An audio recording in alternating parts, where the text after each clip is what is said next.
नमस्कार. जय महाराष्ट्र.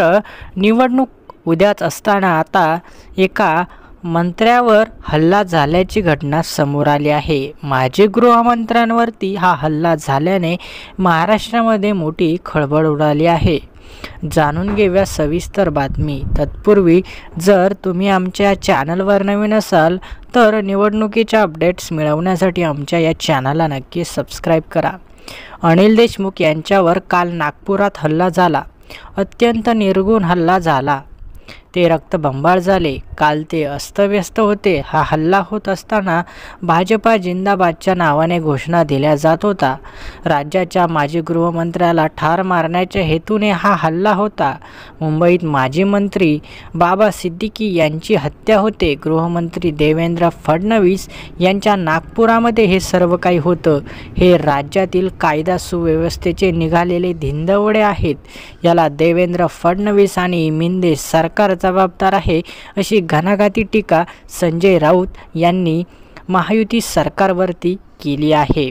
निवडणूक काळात राज्याच्या प्रशासनाची सर्व सूत्र निवडणूक आयोगाकडे असतात, तरी या भाजपच्या काळात गृहमंत्र्यांचा आदेश चालतो.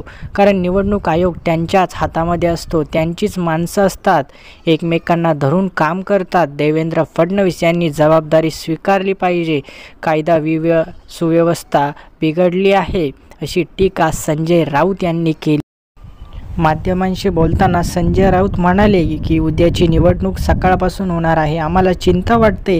आज रात्रीपर्यंत विरोधी पक्षाच्या किती कार्यकर्त्यांना धमक्या येतील, हल्ले होतील, किती जणांवर खोटे गुन्हे दाखल होतील, याविषयी आम्हाला चिंता वाटते. हे प्रकार राज्यभरात सुरू झाले आहेत. आज सकाळी उद्धव ठाकरे यांनी चिंता व्यक्त केली. फोनवरून त्यांनी अनिल देशमुखांशी चर्चा केली. महाराष्ट्राला धक्का बसावं असं हे अनिल देशमुखांचं प्रकरण आहे, असं देखील संजय राऊत माध्यमांशी बोलताना म्हटले आहे. संजय राऊत म्हणाले की भाजपवाले म्हणतात हे स्टंट आहे. नरेंद्र मोदींकडून आम्ही स्टंट शिकलेलो नाही. हे स्टंट तुमचे नेते पंतप्रधान कायम करत असतात. देशमुखांचं डोकं किती फुटलंय ते पहा. डोक्यावर कशा पद्धतीने हल्ला झाला पहा. देशमुखांचे चिरंजीव कटोलमधून उभे आहेत. ते निवडून येत आहेत. भाजपची ही नौटंकी चालली आहे. महाराष्ट्रात असं वातावरण यापूर्वी कधी झालं नव्हतं. ते देवेंद्र फडणवीस अमित शहांच्या काळात झालं, अशी जहरी टीका संजय राऊतांनी केली आहे. आपल्याला काय वाटतं, हे अनिल देशमुखांचं प्रकरण कशावरून झालेलं असेल? या प्रकरणाला कोण जबाबदार असेल आणि अनिल देशमुखांवरती कोणी हल्ला केला असेल? आपलं मत आम्हाला कमेंट्स बॉक्समध्ये नक्की सांगा. आणि अशाच ताज्या बातम्या दररोज बघण्यासाठी आमच्या या चॅनलला नक्की सबस्क्राईब करून ठेवा. धन्यवाद.